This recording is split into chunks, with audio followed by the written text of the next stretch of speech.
In this video, I tell you 4 best home remedies to get rid of mice permanently in a natural way. Number 1 is instant potatoes. Sprinkle the instant potatoes powder everywhere you think the mice are likely to frequent. The mice will eat the powder, but the potato flakes will swell up in the intestines of the rodents, killing them eventually. Number 2 is onions.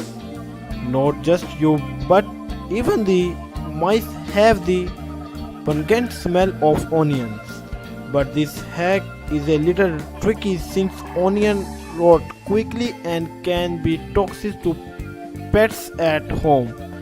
You would need to replace the onion every second day with a fresh one. Number 3 is garlic. Garlic is very effective remedy to get rid of mice permanently. Mixing chopped garlic with water. You can also leave garlic cloves at the entry points of your home.